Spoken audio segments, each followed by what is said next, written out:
What's up, party people? I'm back with another episode of Behind the Counter 2.0. I'm showered, I'm moisturized, I'm hydrated, and I'm happy to be inside my apartment today because it's fucking cold outside.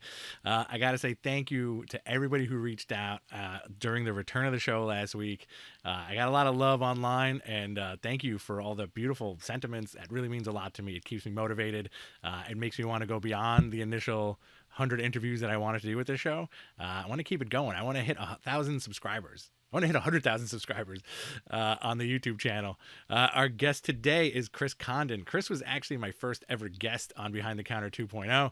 As soon as I read that Texas Blood, which you guys should pick up, it's out from Image, I got the hankering to do a comic book interview show, kind of piggybacking off what I did years before that. I'm happy he's back. I'm happy that his career is expanding. Not only does he write a ton of awesome indie comics, he's the writer on Ultimate Wolverine from Marvel and Green Arrow out from DC. The new issue dropped today. We chat about a lot of stuff here, and this is a long and fun interview. Let's get to it.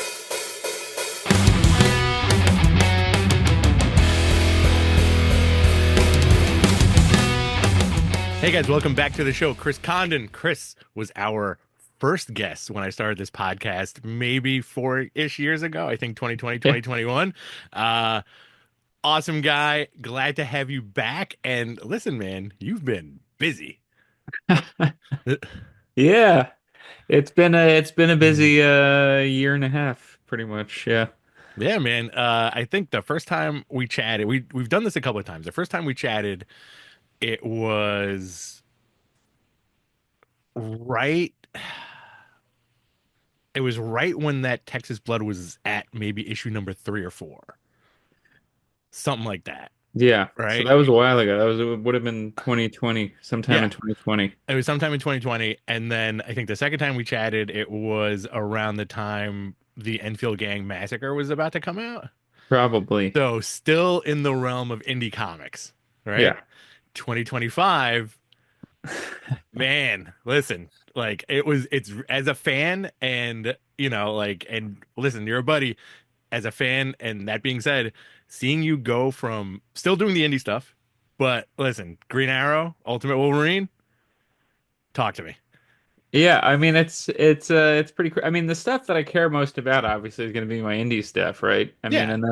and that's the stuff that I'm uh you know that I'm very excited about, and I'm trying to put all my time and attention. And Hmm. I'm actually working on an indie script right now for this book that I'm doing with Jeffrey Allen Love, Oh, really cool. which hasn't been announced yet, but it's going to be an Image. It's going to come out in June. But Hmm. yeah, getting like gigs like Green Arrow and Ultimate Wolverine. I mean, it's in a lot of ways, it's a dream come true. I didn't ever plan on, I didn't get into comics to do like superhero books. I Right. wasn't one of those people that was like, I want to write Superman, Batman, or Hmm. whatever. I mean, I love those books. I Yeah. read them.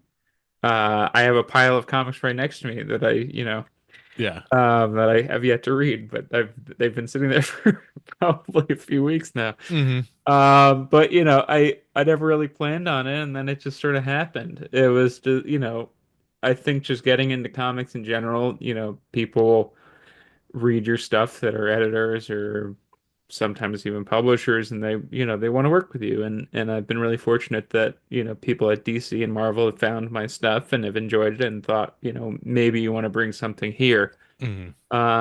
And you've obviously read Green Arrow, and you've read Ultimate Wolverine issue 1, and I hope that you can tell that I've brought what I do in that Texas Blood and the Anfield Gang Massacre over into what I'm doing with the big two.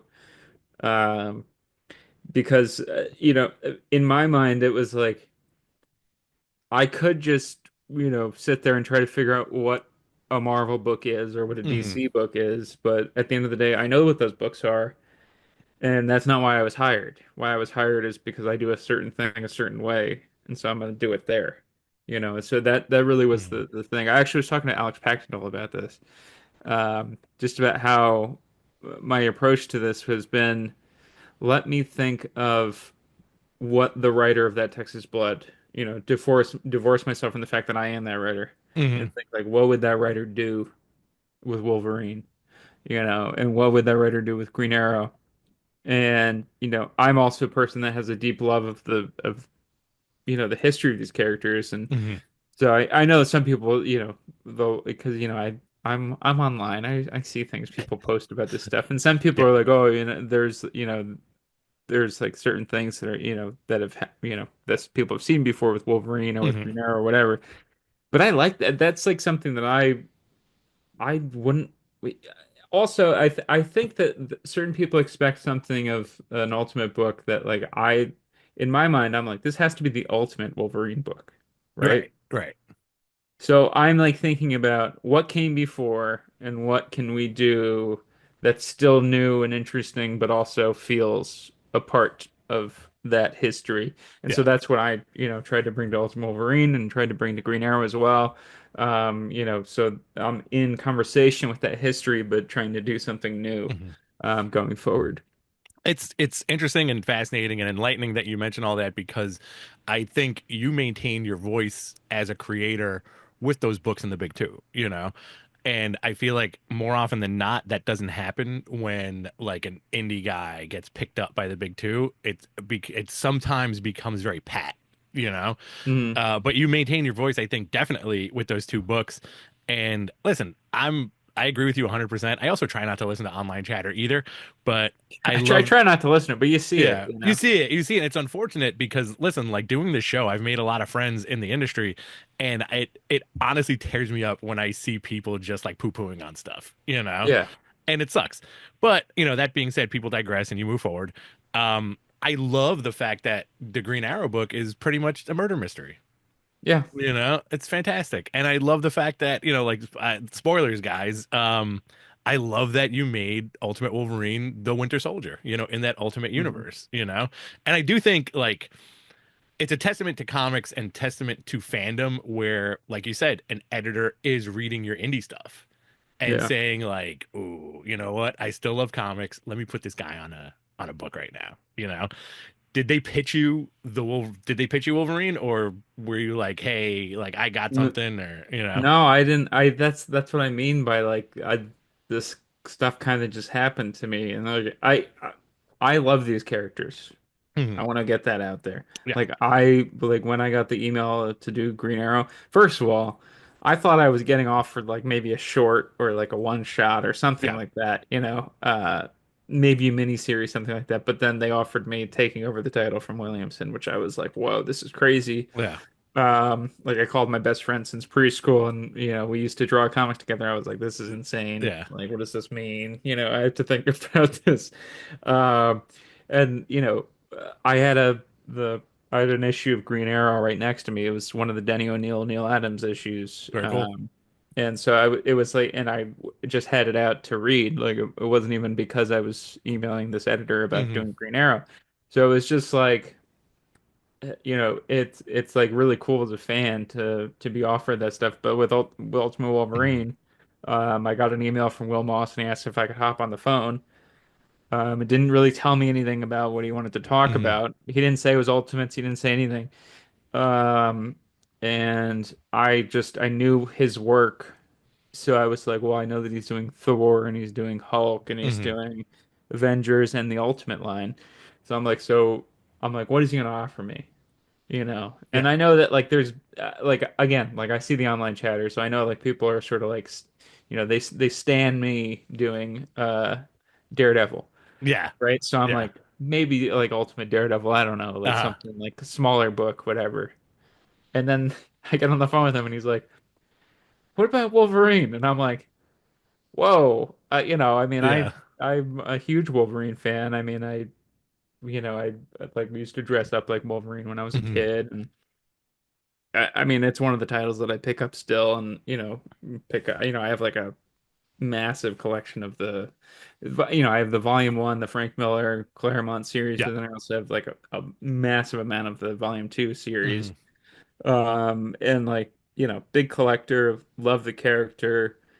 Um, yeah, and just was sort of offered it right then and there, and like right then and there, I kind of had the idea of like. Well, one of my all-time favorite stories, and I think one of the greatest comic book stories of all time, is Weapon X by Barry Windsor Smith. So Absolutely. I'd like to do some sort of version of that in the Ultimate Universe. and Mhm. then thinking about doing it like in Russia with the Colossus. I think maybe well, I he may have mentioned doing something with Colossus and magic and all them, and then that Mhm. was where the idea of doing Winter Soldier came in. Was like, what if like this is all just set in this Eurasian Republic, Yeah. and he's their Soldier, and he's sent out on these missions, and and then from there, just sort of like thinking of like once I got the okay to bring in X-Men characters and Mhm. other characters on top of those that I'm not going to mention, but like once I Sure. got the Mhm. okay to bring in characters from outside, um, that the parameters were kind of opened and I was allowed to do stuff. I was like, okay, what if there's this opposition? And then started thinking about not to get too political or anything, but like started Sure. thinking about the war in Ukraine Yeah. and like sort of thinking about it from that perspective, and how there's this, this war going on between this like massive power and this sort of little guy. Mhm. Um, and just thinking about, the idea of like an opposition force in Russia. I know there is like an opposition in Russia, but Yeah. like what if that was a more militant force and like things like that. So Mhm. just thinking about those things, and that's kind of where the idea kind of stemmed from, was that.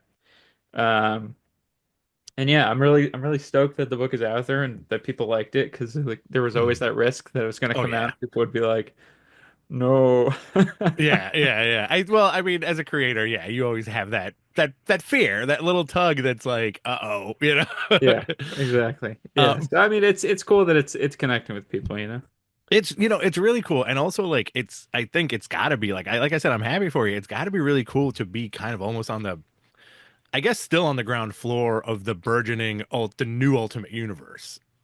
You Yeah, know? I mean, yeah, the thing that I'm like weary of, and I'm also like I'm not like in the conversations that say Dennis is, Okay. Yeah. or Hickman is. So I'm kind of on my own, and I think Hmm. that Peach is as well.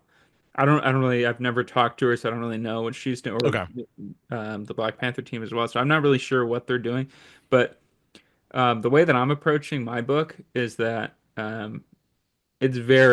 it's localized to that character. Hmm. It's a Wolverine book. I don't really want to write a globe-trotting adventure where he's going Yeah, to yeah. meet with this character and this I just want to have it centralized to the Eurasian Republic, and that's really what it is. I mean, in a lot of ways it's like it's part horror book, part Hmm. war book, and that's like what I wanted to do, and I think that'd make the most interesting story. Yeah. Um, and also, again, capture, what I do best. So, yeah, because you're writing a character who's the best at what he does, and so it's like, well, you have better do Right. the best at what you do. So, And you know what? And you've done a lot of horror stuff in the last few years. Like you've done Creep Show, yeah, I always F up the name of the other anthology book, the epitaphs, the Epitaphs. Yeah, it was epitaphs from the abyss, because there's two, and right? There's cruel universe, and epitaphs from the yes, abyss. Yeah, yes, Cruel Universe, Epitaphs from the Abyss, and then there was the thing you did for Onai, I believe. yeah. So those Yeah, are for Oni, but and then they also just came out with a new one, which was a dark fantasy anthology called Cruel Kingdom, and that just came right. out previous week. So clearly you're a horror fan. Oh yeah, And big time, big and time. and I do think the Wolverine character lends itself to horror. Like Well, he yeah, and that's the is a thing that murderer. I feel like it's unfortunately like obviously like the Claremont stuff Hmm. to a large extent. I mean, there's been horror elements before, Hmm. like I mean, certainly with like the vampire stuff and all that, but like Yeah. a lot of times he's treated with like an almost noirish quality. Right. Right. And one of the things that I love about what Barry Windsor Smith did was he really like reckoned with the fact that this is like a body horror thing. Hmm. And it's a terrifying thing that this guy has his brain completely wiped. Right. He's like controlled and sent on missions to do things, and they have a track of his mind on a Hmm. computer screen. He's got these claws that are kind of coming in and out of his skin. It's terrifying. And Yeah. imagine being on the opposite end of that, you know? Like what, so like in issue 1 of Wolverine, I mean Ultimate Wolverine that you've just read, I mean it's like well, what's more terrifying than this faceless guy with knife hands running at you? It's like it's Right. pretty terrifying. And that was, I tried to capture that, and I'm really fortunate that Marvel didn't push back at all. Hmm.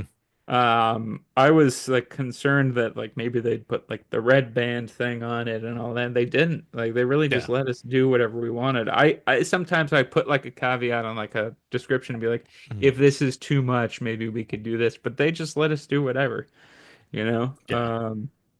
And I find it's, that very cool. Yeah. yeah, I mean, that's really fortunate. Same thing with Green Arrow. Hmm. There's obviously current events have Hmm. kind of caught up with us.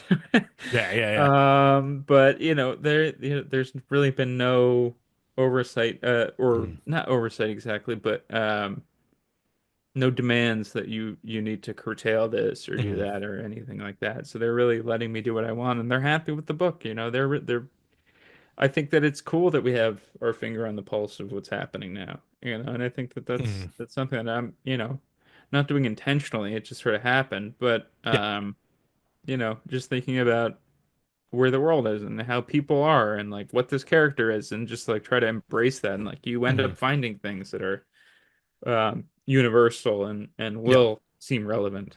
Um, so I do think comics at their best are always reflective of the times, yeah. and I always and I disagree with people online, again, online chatter. I always disagree with people online who are like, "Oh, why is this so political? Why is this blah blah blah?" Yeah. Listen, Dave, comic books have always been like that, and Yeah. again, like at their best, they're a reflection of the age we live in. You Hmm. pick up any of those Green Arrow comics, and like the one thing that always pops into my head is the drug abuse issue. Arguably the most famous issue of Yeah. I want to you know. do something with that soon, by the Oh way. yeah. Yeah. Ah, man, come on. We'll see. We'll see. I Yeah. haven't fully decided what I want to do Hmm. going forward. But yeah, I agree with you, and I think that there's one. There was a lot of pushback on the first Hmm. issue of the new EC stuff. So, Okay. Epitaphs from the Abyss when that came out, because I mean, I had a story in there that was about abortion. Okay. And I mean, a bunch of the stories were, relevant to Hmm. current events, and they are, throughout that series they are, and Hmm. some people are complaining about that. I don't want politics in my comic, blah blah blah, whatever. But you open any EC book Hmm. from, any of them. I mean, and you're gonna find something that's political in there. Oh yeah. It's Yeah. and it's just it's baked into the series. So when Hmm. people complain about that, I just don't think that they have any idea, an idea of the history of it.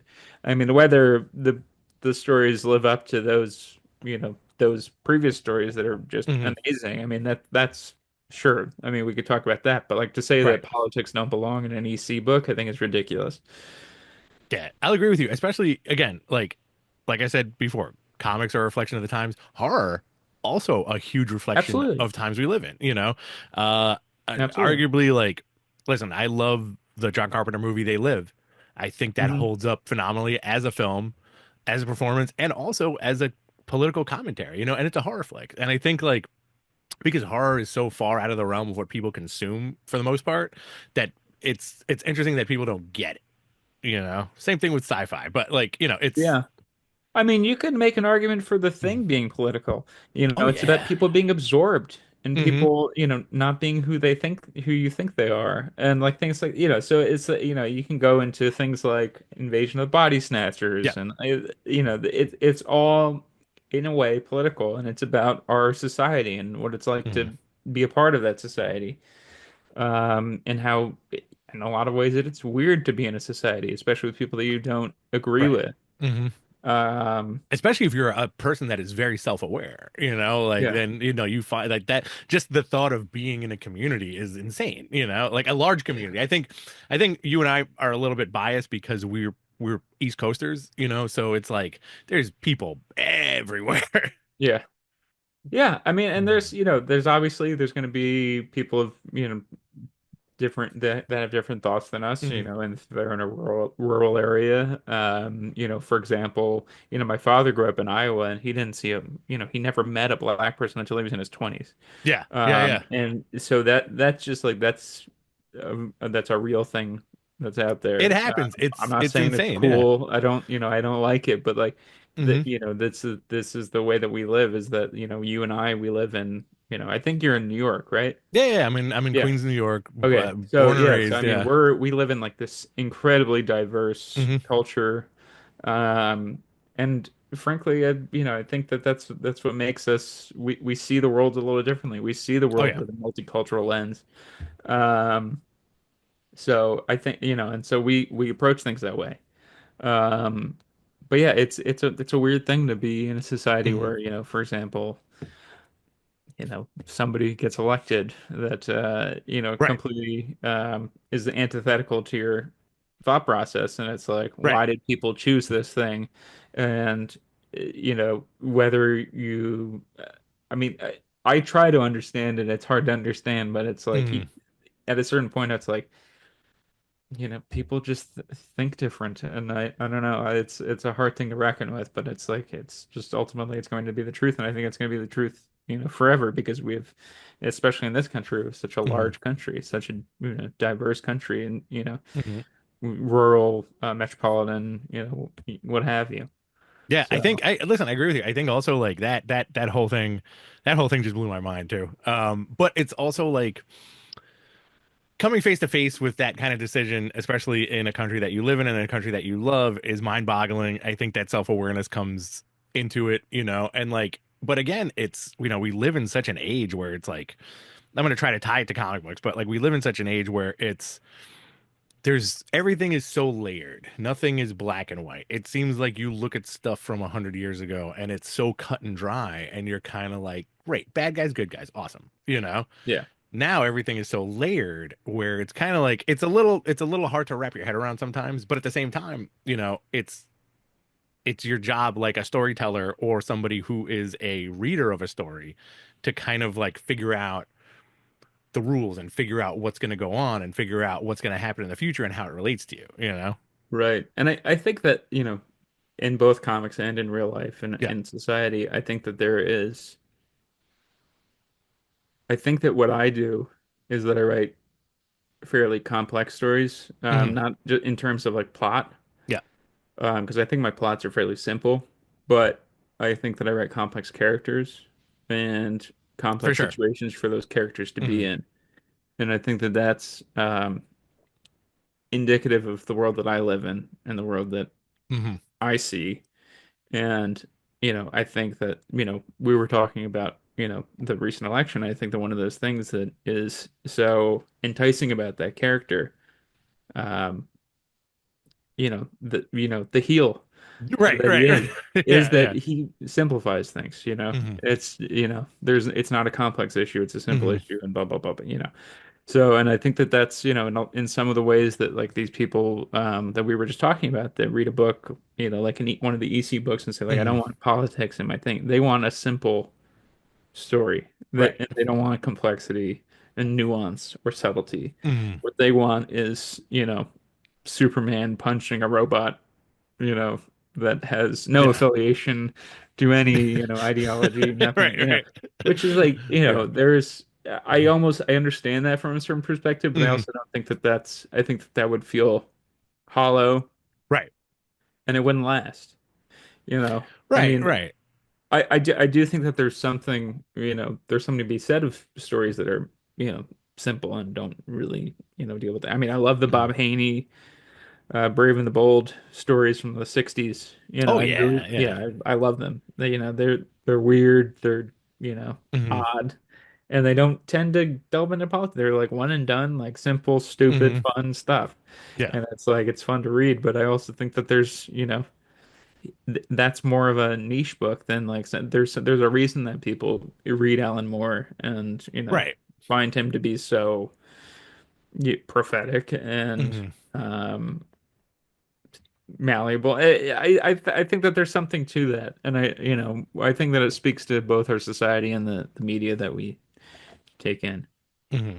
It's also like this is a very fascinating and enlightening conversation too, because it's like it all kind of ties into fandom a little bit. You know what I mean? Like it depends on like what you like and like who you like and everything. And as soon as you mentioned Alan Moore, I immediately thought of, oh yeah, if you want complexity and if you want layers and nuance, like read Grant Morrison's Invisibles, Hmm. which was Yeah. also a reflection of the time and also very politically charged for the most part, but also like a self-reflection of his own life.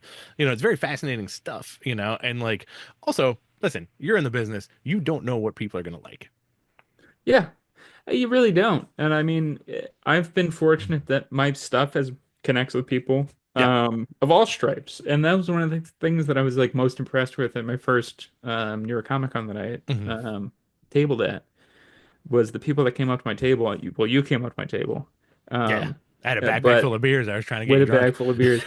And I We think I went may out. have We been went out too the night hungover before too, because to. that we were at that party the night before, right?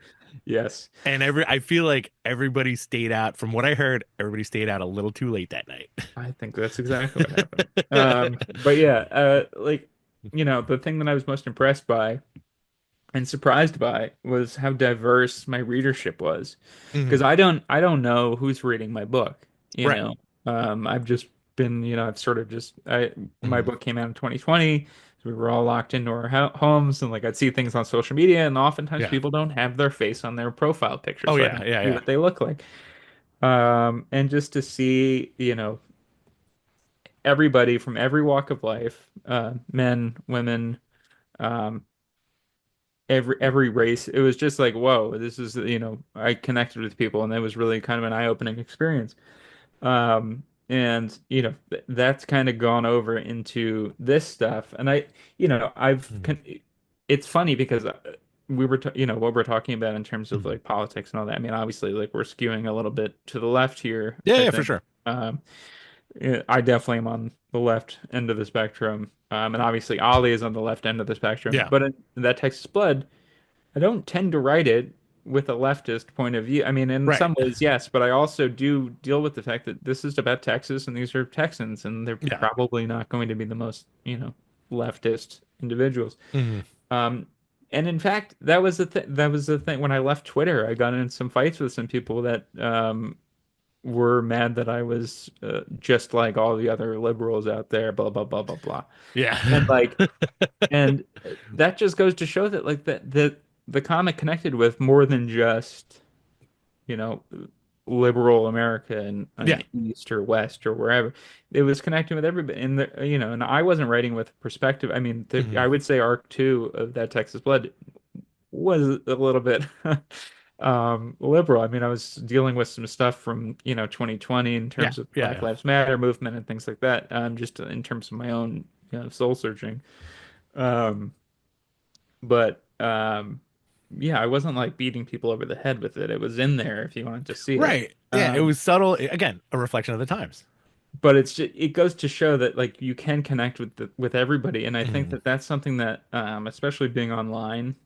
I think that people, they, in the same way that we're talking about politics, I think that the subtlety and the complexities of individuals and what they believe, I think it's lost, and I Yes. think also being online, I feel like Hmm. people feel like, this was my interpretation of the people that were yelling at me on Twitter before I left it, was that it was that I owed them something, you know and Yes. that's another thing. So it's just like, and that's a different topic Hmm. entirely, but yeah, it's a weird thing, you know the complexities and subtleties of the work that we're trying to do, Right. Right. Right. um Yeah.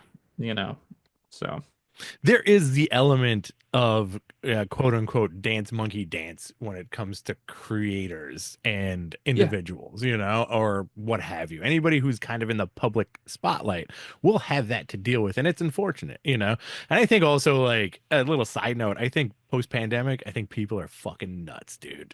Dude, yeah. You know? Dude, like, Mhm. have you read about all like the how like crazy driving has gotten? Yeah.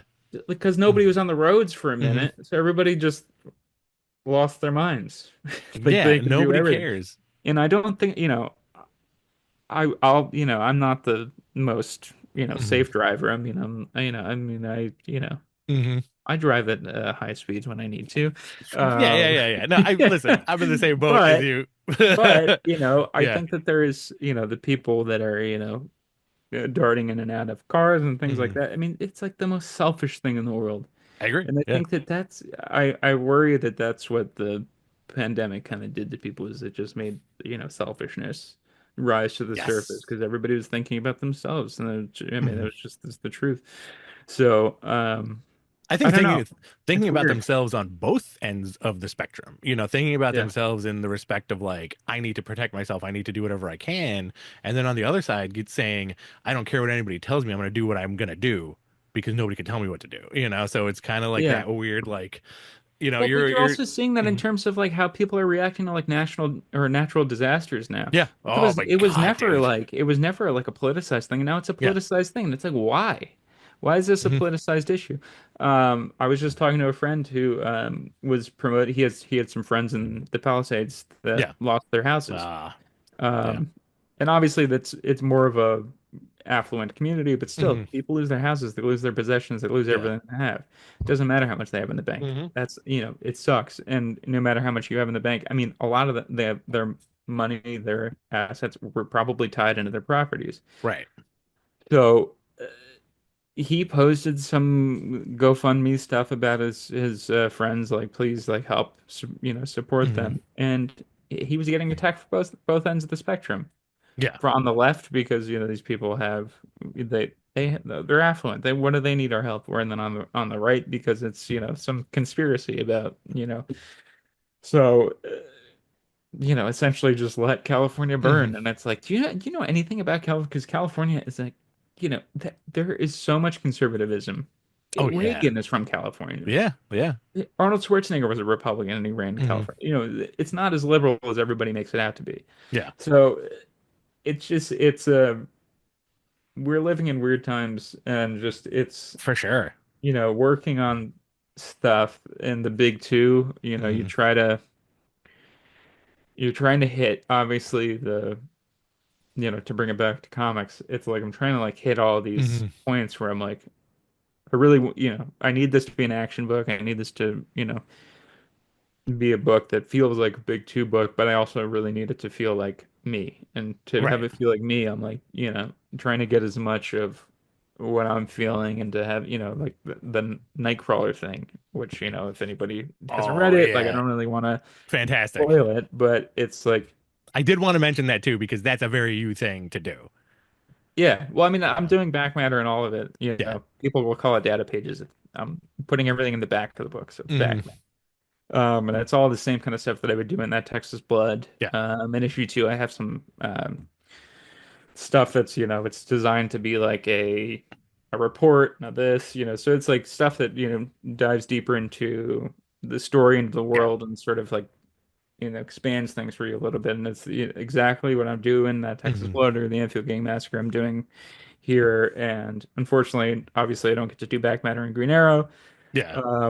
But I would love to. I think that would be really fun to do. Um, Absolutely. but it is what it is. But I'm I'm really a fan. fortunate that I'm able to do it in Ultimate Wolverine. But just bringing things in, making things feel human, Yeah. making things feel real, and getting an emotional response from people. I, I'm not gonna lie. I literally said I want people to cry reading this issue, and some people said Awesome. that they were like emotional reading, the Nightcrawler prayer at the end of the book. Very, very cool stuff. And like from my perspective, yeah, absolutely. Like it was a page turner of like it's very rare to get a comic from the big two where almost every page you go, what the fuck? Oh, what the fuck? Oh, what the fuck? Oh, what the fuck? What the fuck? Like you're like, oh shit off. And then like that last prayer page, fantastic. Like I Yeah. loved it. And that I think the back matter stuff, like especially with regard to Ultimate Wolverine, I really enjoyed what Hickman set up with the Krakoan age, where Mhm. every other page was a document or a report that kind Right. of brought you in and gave you more of the story. I love that. Me personally, I love that. So I'm happy you Yeah. brought that element that you were doing already to this book. Yeah, I mean, I definitely was looking at what he did. I preferred in that the only reason I'm putting it in the back of the book is because I prefer it to be in the Mm-hmm. back as a sort of appendices to what is, an Mm-hmm. appendix to what has come before. Yeah. But that's only personal preference. But yeah, I mean, I wouldn't be able to do this if he didn't set it up. Mm-hmm. I wouldn't. That's exactly what I said about Green Arrow, that I'm not doing Mm-hmm. back matter for that is, because there is no precedent for doing back matter Right. Right. Right. in a Green Arrow book, and I'm not sure that we even have the pages to do it. Because when you're doing a big two book, they obviously like fit in Mm-hmm. ads and all that kind of stuff. Whereas with Ultimate Wolverine, it's baked into the Mm-hmm. idea that I will do data pages if I want to. Right. Right. And so I obviously was like, yep, I want to do them, and so they said you could do 1 to 2 per issue. And so I did 1 in Mm-hmm. issue 1, obviously, and then I'm doing 2 in issue 2, and I haven't figured out what I'm doing in issue 3 or beyond that. But like, yeah, it's so fun that it's that we're allowed to do that. And it all comes down to what Hickman Yeah. did initially. So, and I'm really fortunate to be able to do a Marvel book um, where I have freedom to do what I Mm-hmm. want, where it's not beholden to the history and what events are happening in 616 or anything like that. Right. Right. Right. And especially with this book where I mean nobody's really dealt with the Eurasian Republic, so I'm really Mm-hmm. kind of getting to set things up in the way that I want to, um, which is really cool. I'm really fortunate to be able to have that chance to Yeah. do that because, I mean, even in something as, small as the Venom War tie-in I did, I mean, Mm-hmm. you're sort of beholden to they want to include Daredevils, then you have Right. to put Daredevil into, because I was writing Elektra Daredevil. Yeah. And then it was okay, we want Matt Murdock in it too. So then you have to include Matt. So like things like that. That's not anything, that's not a dig at them. Yeah. It's just that's, how it is in 616 and doing things that are in continuity Mm-hmm. or an event tie-in. You have to deal with, so many moving Mm-hmm. parts, and like you have to deal with like this, oh, you can't use this character because they're over here and like blah blah blah blah. Right. Whereas this, it's like, is anybody using this character? No. Mm-hmm. Okay, cool. And also, are they dead? Right. That's the You other know, question. that's a fascinating So, part about comics that I don't think fans really understand, where it's like it's not carte blanche, it's yeah, a push and pull of like, hey, can I use this guy? Can I use that guy? Could that guy show up? Could this guy show up? And then boom, you have your story. yeah. And then has to be approved and it has to be put out, et cetera, et cetera. Now, when you listen, I'm gonna put this out there. When you do get that full Daredevil main book run, would you freak out? Yeah, I mean, it depends on if I have the story to do. I Hmm. mean, I have a story I would want to do, but I don't think Marvel would want to touch it with a 10-foot pole. Okay. Is it a body Um, horror Daredevil story? no, I mean, what I would want to do would have to deal with the Catholic Church, so I don't think they would want to Oh, do it. okay.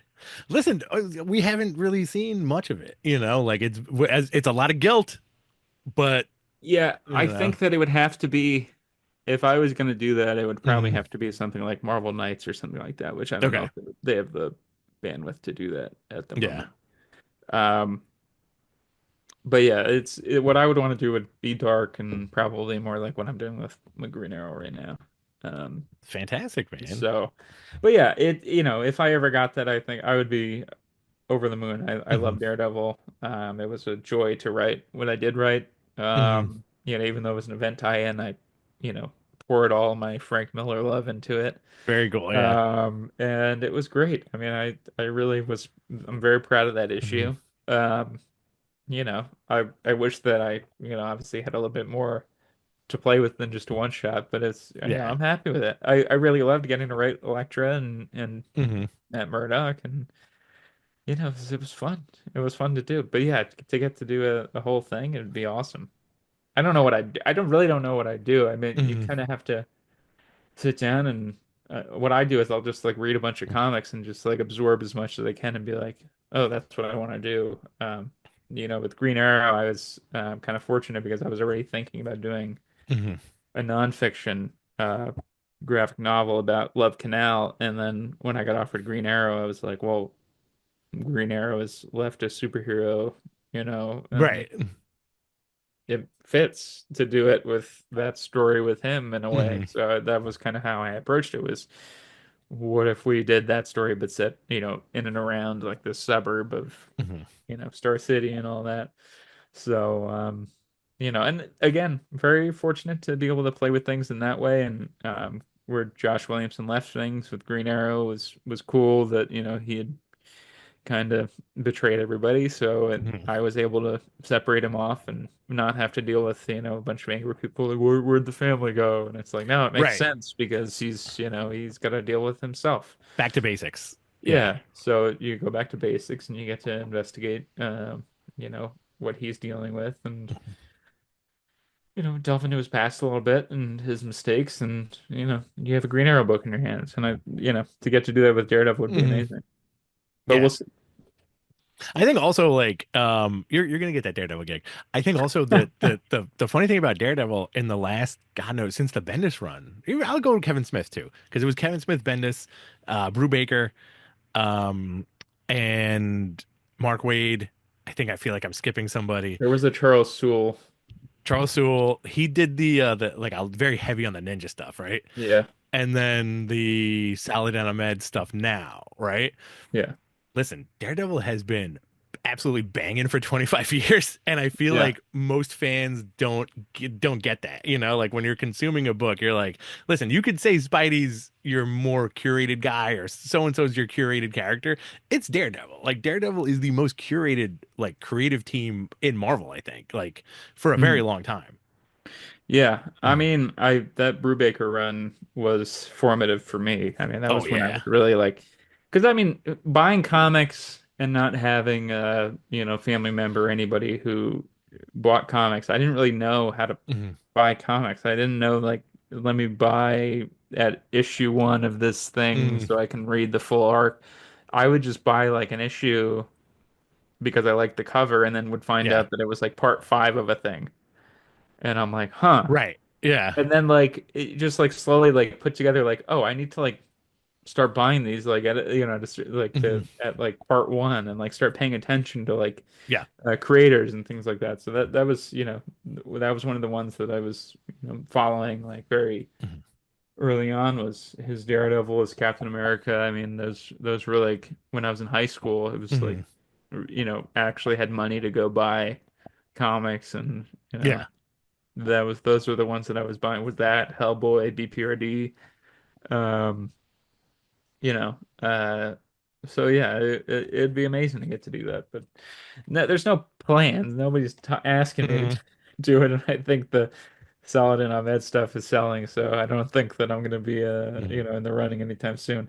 But it would be cool. It would be cool at some point Yeah, if I that. think you and I have a similar trajectory when it comes to early collecting. Like what you just said resonated with me big time because when I was a kid, my brother's 12 years my senior, right? So when I was a Okay. kid, he was already in college, and he left behind this massive comic book collection, but everything was out of order, Mm. right? So I would just get a stack full of books from his collection and read them way out of order, not realizing like oh, you got to put stuff together. Yeah, Same yeah, kind of the same way that you felt. And then as soon as I started doing that, it was like it transferred into like, oh, somebody else is doing the art and writing on this. I don't know if I like this, and so you kind of like yeah, yeah. start developing like the fandom a little more that way, which is very fascinating. Um, Talk to me about more indie stuff. Do you have any more horror books coming out? The thing I'm doing with Jeff Love is Mhm. pretty much a horror book. I would say that Yeah. it's set in the early 60s. It's sort of a Stephen King by Mhm. way of like Invasion of the Body Snatchers. And you're a big Stephen King guy. Big Stephen King guy. Yeah, Yeah. yeah. So it's a little bit like Stephen King, Mhm. um, The Stand, mixed with Invasion of the Body Snatcher, mixed with I mean, it's a little bit of the birds. It's a Oh bunch of yeah. the stuff that I love. Early 60s, late 50s, horror, sci-fi, Yeah. with some fantasy, dropped in. It's a little bit about interstellar, Hmm. kind of stuff. It's a little bit about, the military industrial complex of the early 60s. Throwing some MK Um, Ultra in there or what? what was that? Are you throwing some MK Ultra in there or what? I mean, it could, it's, I mean, I don't want to spoil All things, right. but there's some substance that's involved. Very I'll say cool. that. Mhm. But yeah, it's a that's a really cool book that I'm really excited to be doing with somebody as wildly different, like Mhm. like Jeff Love. I mean, I think that his work is phenomenal, and I'm Mhm. so honored to really be getting to do the first sequential stuff that he's done. Oh, that's And right. it's That's fantastic. Yeah, it's gonna be. He did a short before, but I don't think it ever even came out. Okay. So this might be the first thing that he's done that's actually gonna hit shelves. That is a sequential book. Hassan Otsman Allow is doing the Mhm. lettering on it. We have a bunch of great people on board to do covers. Once it's finally announced, like I'll talk about it a little bit more, but I'm like super excited about it. Yeah, it's just like it's gonna be really cool to actually, do this. It's an idea that I've had for a very long time. Um, Mhm.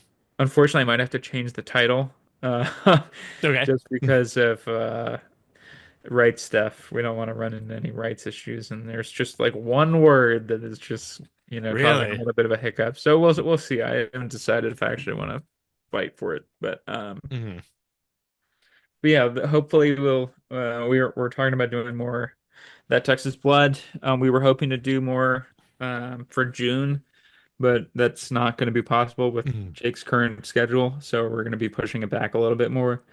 Um, the reason why we wanted to do it in June, it's really, Mhm. simple. We wanted to do a Christmas issue. Right, right, Um, right. and unfortunately, I don't think that that's going to be possible with the workload. Um, because we're doing another book, which will be announced at San Diego, I believe. So, Mhm. keep your eyes peeled for that.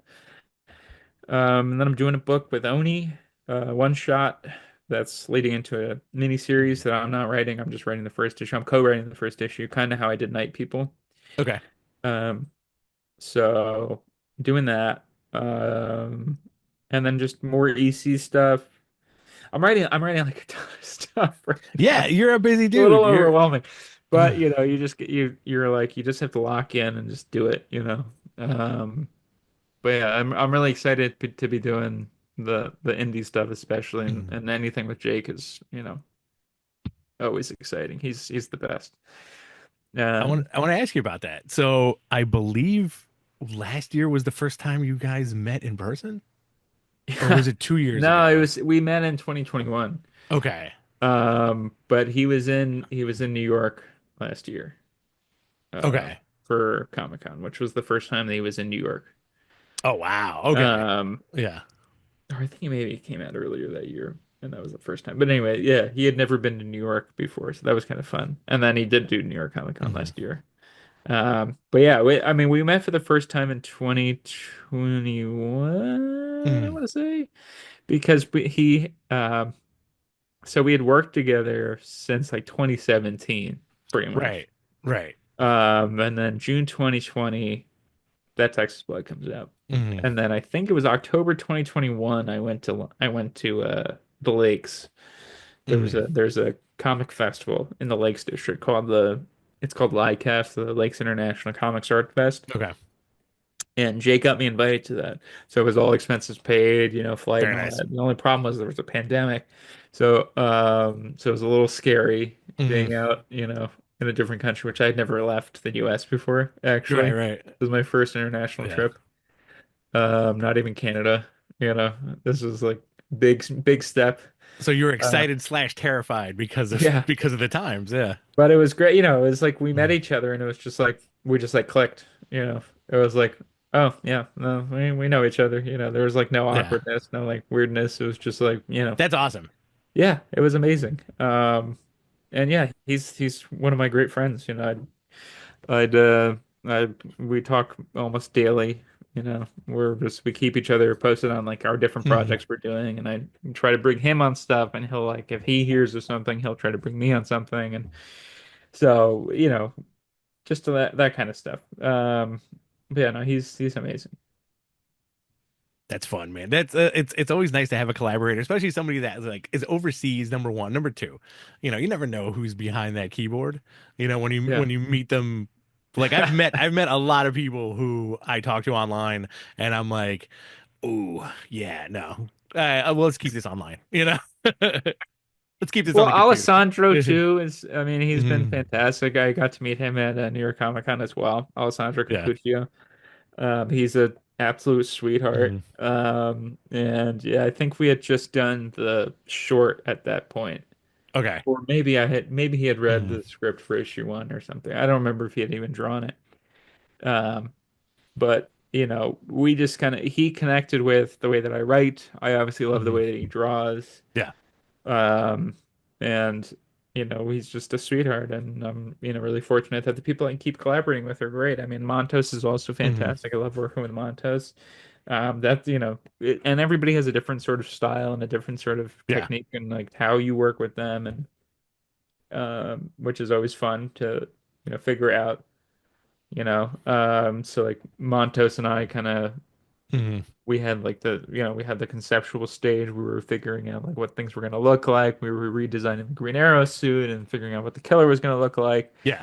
Um, and then when the first issue was being drawn, he was still figuring things out. And then at this point now, it's like he's like fully just been like, "Oh no, I got this." It's like really cool to see Yeah. him like go from sort of tentative to really um, in his own element, Mhm.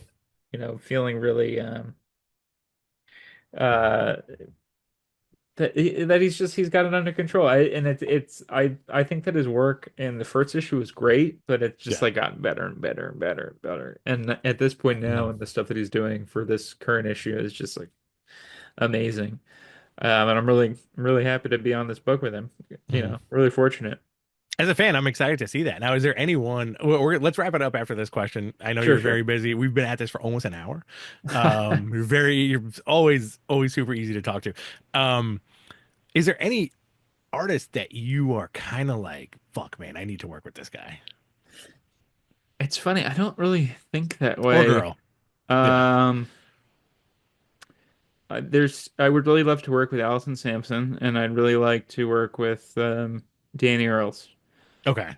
Those are two that I've talked with briefly, but I would really like to do something with them because I think that they have Mhm. unique styles, and they're also just great people, really nice people. Yeah. And but yeah, I don't really I don't really sit down and be like, oh, I want to work with that person because it almost feels like Mhm.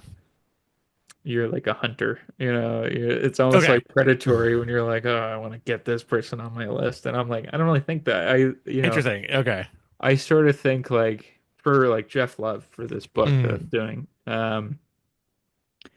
I was initially just pitching that book around, and I was actually talking to him about doing this other book that I was trying to do it. What's the publisher? The one with Axel Alonso, Okay. AWA. Yeah. Yeah. I was talking about doing it there with them, but they were sort of leery about him because he's never really done a book before, Mm. and they weren't sure if they wanted to commit to it, blah, blah, blah, whatever. It didn't Yeah. end up happening. But I was thinking about Jeff, and I'm like, well, this idea would be so cool in black and white. And on Yeah. top of that, with his style, would be so cool. And then just like it just clicked, and I was like, okay, this book is for him, you know. Mm. And I think that that's the best way to approach these things is to have a story that matches an artist and not, just like, headhunting, Not like putting something in your little playpen, Yeah. And Yeah. we're getting some, really popular people to do some Mhm. covers for us for this. I think we're just going to do variants on number one just because attrition and you don't really Yeah. like make any money back to doing variants on like an issue six. Yeah. Um, I wish you did, but unfortunately in the indie stuff, it doesn't really work that way. Unless you're doing Saga or something. Right. Right. But at the end of the day, it wasn't really about getting the popular people. To me, it was like, Mm. hey, they're his friends, and I love their stuff, and it was just like I think they would do a really cool job, and Yeah. I think that that's That's the thing that's important to me is not who's popular and whatnot. I think that the thing to me is like, do they do interesting work? And if the answer is yes, like yeah, like let's find something to do together. And like that's Yeah. I've talked to Danny Earls about that, and Allison as well. I mean, we've spoken and we know we all like the thing that I think connects us is that we all want to do interesting things. We don't Hmm. want to just do the standard thing. So. Um, when I think something is, would be interesting for them, I'll probably reach out to them, but I'm not like planning. I'm not like sitting there going like, let's do this book, Yeah. or let's get this artist and I like need Jim whatever. Lee. Like I'm not so mercenary in that way. Yeah, I find that very interesting. I like to play fantasy booker sometimes when it comes to creative teams, and I always pictured you working very well with Tate Brombal.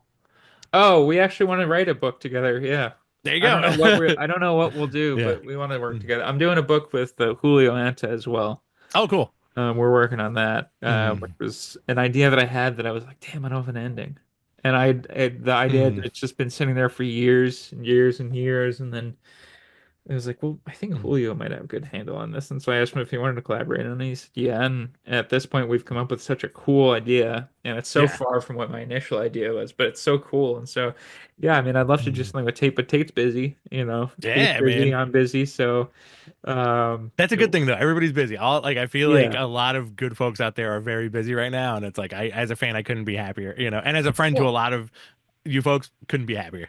yeah, I mean it's unfortunate. It's fortunate that we're busy, but it's also unfortunate because like I, have to turn some books down here Yeah. and there, and it's like, it's just it's unfortunate that you have to turn things down that you really want Mhm. to do. But at the same time, like I think I would enjoy reading those things, not having worked on them. So Right. I'll be happy to pass this off to somebody else. Yeah. Um, Kind of separate yourself to enjoy being a fan a little bit. Yeah. But yeah, the good call on Tate. I mean, we've said to each other a few times Yeah. like we got to find something to do together, and we just haven't found the thing Mhm. yet. But we'd love to. That's fascinating too. I had no idea, and it's very because I met him a couple of times at Comic Con. Love his stuff, and I was just like like Chris and this guy would work so perfectly together. That's Um, really cool that you say that. Yeah, I mean, it mhm. would be cool if we got something to do together. Fingers crossed it happens sooner rather than later. Awesome, dude. Listen, where can everybody find you? Where can everybody reach out to you? I know you're not on X anymore, or I'm not Twitter, on or whatever X the and I'm fuck it not on is. Instagram, so you gotta find me on Blue Sky. I'm on Blue Mhm. Sky. I'm like rarely on it, but I like retweet stuff is most of what I do, Uh-huh. or reskeet it or whatever they call it. I don't know. But you can find me on patreon.com/Condon Phillips. You can sign up for free. There's like a free tier, but the lowest tier that we have that's paid is $1, and you get a whole bunch of content for that dollar.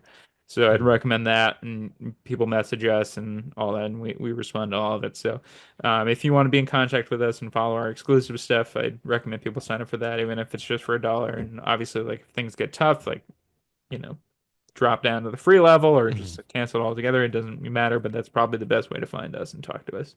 Because I don't even know how long I want to stay on Blue Sky. I'll be honest with you. Social media is not for me. It's Listen, just it's not my bag, and I don't really enjoy it so much. So it's unnatural. I think that's why it's very unnatural. I think the world is coming to terms with that. Hopefully, Hmm. it comes to terms with that. But yeah, I think that I don't know if you paid attention. Not to keep going on this, but No, no, no.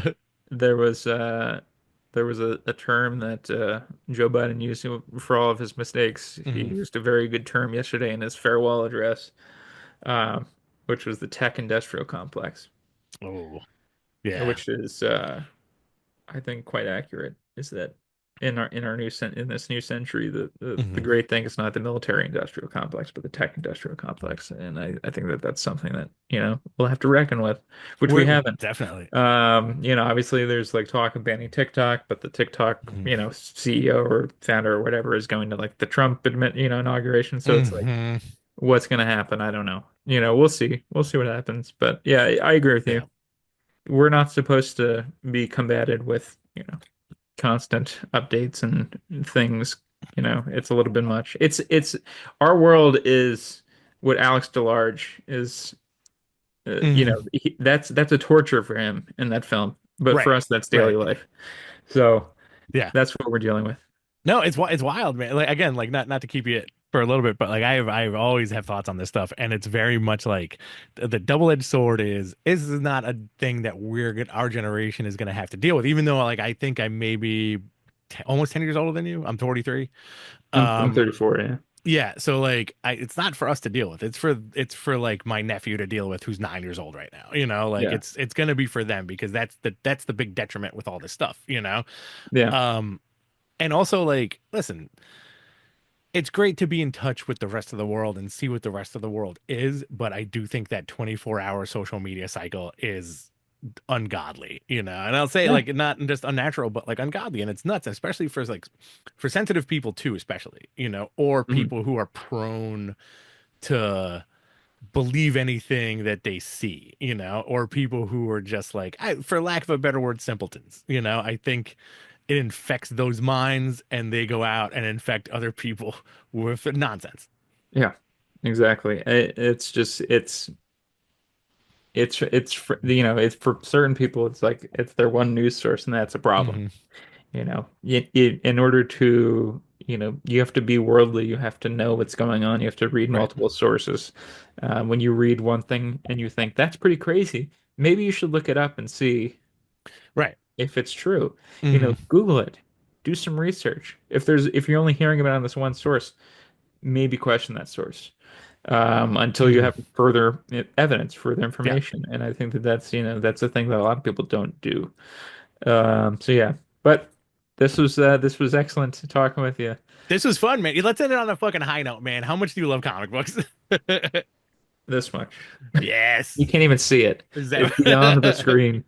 No, I love comics. Yeah. I have too many long boxes. That's how much I love comics. Yeah, same here. I buy everything I see pretty much.